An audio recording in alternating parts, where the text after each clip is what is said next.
वफा खुद से नहीं होती, खता ईवीएम की कहते हो। ईवीएम्स के बारे में मैं बहुत बार बता चुका हूं, लेकिन ठीक है, आपने फिर क्वेश्चन पूछा है तो, और देश में एक ऐसा अभियान भी चल रहा है जिसको बताना भी जरूरी है, इसलिए मैं थोड़ा विस्तार में बता ही देता हूं। वैसे बहुत बार बता चुका हूं, 40 बार लगभग इस देश की संवैधानिक courts, high courts and supreme courts EVM के ऊपर में जितनी चुनौतियां हुई हैं उनको देख चुकी हैं। चुनौतियां किस प्रकार की हुई? ये हैक हो सकती है, चोरी हो जाती है, 19 लाख मिसिंग हैं, इसमें दिखाई नहीं देता है, ये कंप्यूटर से खराब हो जाती है, रिजल्ट्स बदल सकता है, मैनिपुलेट हो सकता है। हर बार संवैधानिक कोर्ट्स ने इसको रिजेक्ट किया है। क्या कहा है? कभी कहा कि इसमें वायरस लग ही नहीं सकता, no question of introducing virus. कभी कहा इनवैलिड वोट्स नहीं हो सकते, कभी कहा रिगिंग इज नॉट पॉसिबल, कभी कहा कि when there is section 61A in the RP act which empowers the use of the EVMs, जब तक वो खत्म ना हो जब तक ये प्रश्न उठाना गलत है। कभी कहा कि EVMs are foolproof devices for counting and allegations of tampering are baseless.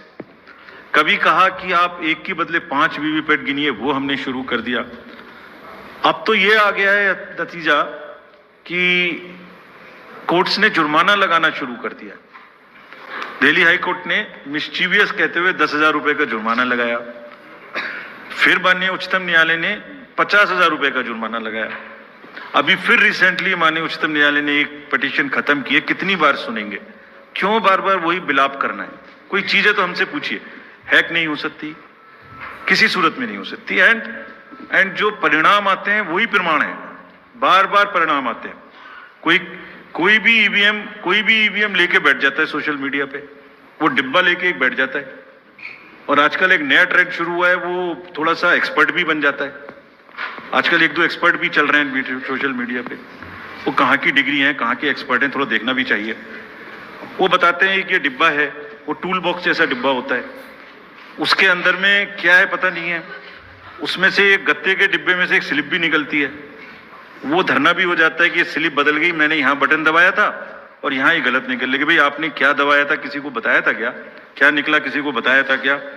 अरे संविधान कोर्ट्स कह रही हैं। अच्छा, जितनी बार हमसे आप पूछेंगे उतनी बार हम उसका एक क्वेश्चन लेके आपको FAQs में डाल देंगे। 100+ क्वेश्चन है। और भाई, political parties have come into existence because of the EVMs. There are many smaller political parties which in the age of the ballot papers might have not come into the existence. It was the fairness and the political parties know in the heart of their hearts. सब EVMs का 3-3 बार mock poll होता है, candidates के सामने में होता है।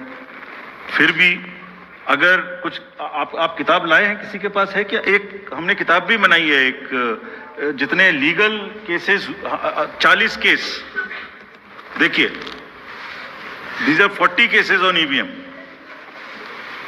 इसमें FAQ भी है, आप सब लीजिए इस किताब को हमसे। इसमें FAQ भी है और इसमें फ्लो चार्ट्स भी हैं। देखिए, हमारी वेबसाइट पे है ये, थोड़ा पढ़ने का तो कष्ट करिए, खासतौर से जो एक्सपर्ट महोदय हैं, वो बहुत सारे एक्सपर्ट्स हैं यहाँ, मतलब कंट्री में कोई भी बन जाता है, किसी पे कोई रोक नहीं है। हमने इसमें चार्ट भी लगाया है कि कितनी बार सत्ता में रहने वाली पार्टियां ईवीएम ने बदल दी। तो मुझे भी ईवीएम पे फिर मैं रात सोच रहा था ये प्रश्न तो आएगा जरूर, तो फिर रात को मैंने कुछ लिखा अपने हाथ से, वो फिर आपको सुनाता हूं। अधूरी हसरतों का इल्जाम, अधूरी हसरतों का इल्जाम हर बार हम पर लगाना ठीक नहीं। ये ईवीएम कह रही है, मैं नहीं कह रहा हूं।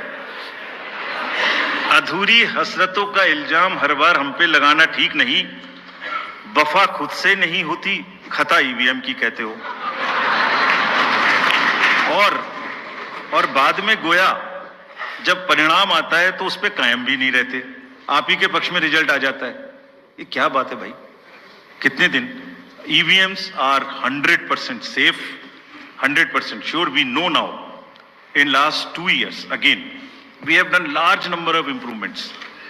एक EVM की नंबर जो भी किस बूथ पे जाएगी वो कैंडिडेट को दिया जाएगा, इसलिए इसमें कोई प्रॉब्लम नहीं है।